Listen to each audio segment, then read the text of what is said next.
ఒక ఆటగాడి గురించి చెప్పుకోవడానికి ఇంతకంటే ఏం కావాలి? ఒక ఆటగాడి కెరియర్‌లో ఇంతకు మించిన బెస్ట్ మొమెంట్స్ ఉంటాయా? హార్ట్ టచింగ్ యాటిట్యూడ్‌తో అందరి మనసులు గెలిచాడు. అసాధారణ బ్యాటింగ్‌తో అద్భుతాలు చేశాడు. ఒకవైపు విమర్శలు, మరోవైపు జట్టుకు భారం అంటూ ప్రశ్నలు. అన్నీ తట్టుకుని నిలబడ్డాడు. ఈరోజు టీమిండియాను చరిత్రలో గుర్తుపెట్టుకునేలా చేశాడు. జట్టు విజయంలో కీలక పాత్ర కాదు, సింగిల్ హ్యాండ్‌తో మన జట్టుకు టైటిల్ అందించాడు.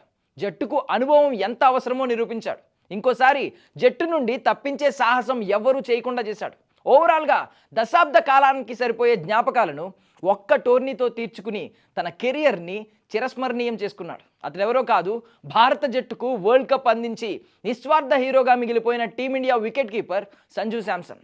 టీమిండియా టీ20 వరల్డ్ కప్ గెలిచింది. సొంత గడ్డపై అంచనాలను అందుకుంటూ ప్రత్యర్థులను చిత్తు చేస్తూ మూడవసారి పొట్టి ప్రపంచ కప్ను అందుకుంది. ఆదివారం న్యూజిలాండ్పై ఫైనల్ను ఏకపక్షం చేస్తూ 96 పరుగుల తేడాతో రాయల్గా టైటిల్ని అందుకుంది. అయితే ఈ ట్రోఫీ విజయానికి సంజు శాంసన్ కారణమని ఒప్పుకోవాల్సిందే. భారత జట్టు ట్రోఫీ గెలవడంలో సంజు శాంసన్ కీలక పాత్ర పోషించాడు అనడం కంటే ఒంటి చేత్తో జట్టుకు టైటిల్ అందించాడని చెప్పుకోవాలి. చివరి 3 మ్యాచ్ల్లో సంజు శాంసన్ లేకుండా ఇండియా పరిస్థితి చూసుకుంటే ఊహించుకోవడానికే భయంకరంగా ఉండేది. ఒకవైపు కెప్టెన్ సూర్య, అభిషేక్ ఫామ్లో లేరు. మరోవైపు తిలక్ వర్మ, హార్దిక్ పాండ్యాలకు నిలకడలేదు. సూపర్ 8లో సౌత్ ఆఫ్రికాపై ఓడిపోయి ఒక దశలో టోర్నీ నుండి వెళ్ళిపోయే స్థితి నుండి ఈరోజు కోట్లాది మందిని హ్యాపీ చేస్తూ సగర్వంగా ట్రోఫీ అందుకున్నామంటే దానికి కారణం సంజు శాంసన్. ఎవరైనా ఒక మ్యాచ్లో నిలకడగా రాణిస్తారు, లేకపోతే 2 మ్యాచ్లు. కానీ సంజు శాంసన్ మాత్రం జట్టుకు టైటిల్ వచ్చే వరకు తన పట్టుదల చూపించాడు. తన కోసం ఆడాడు అనడం కంటే దేశం కోసం నిస్వార్థంగా ఆడాడు అని చెప్పాలి. వెస్టిండీస్పై జరిగిన అనధికారిక క్వార్టర్ ఫైనల్ మ్యాచ్లో శాంసన్ తొలిసారి జట్టును కాపాడాడు.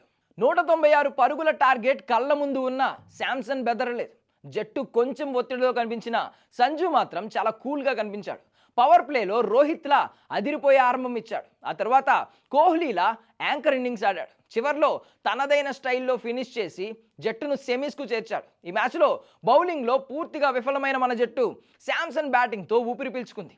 97 పరుగులతో అజేయంగా నిలిచి జట్టు కోసం తన సెంచరీని త్యాగం చేశాడు. అమ్మయ్య, ఒక ఇన్నింగ్స్ ఆడేసా కదా అని శాంసన్ రిలాక్స్ అవ్వలేదు. జట్టు కోసం తాను చేయాల్సిన పోరాటం ఇంకా ఉందని గుర్తించాడు. అదే ఫామ్, అదే ఏకాగ్రతతో సెమీఫైనల్లో ఇంగ్లాండ్పై దుమ్మురేపాడు. ఇంగ్లాండ్ బౌలర్లను ఊచకోత కోస్తూ 42 బంతుల్లో 89 పరుగులు చేశాడు. ఇంగ్లాండ్ లాంటి జట్టుకు, అది కూడా వాంకడే స్టేడియంలో భారీ స్కోర్ సెట్ చేశామంటే దానికి కారణం శాంసన్.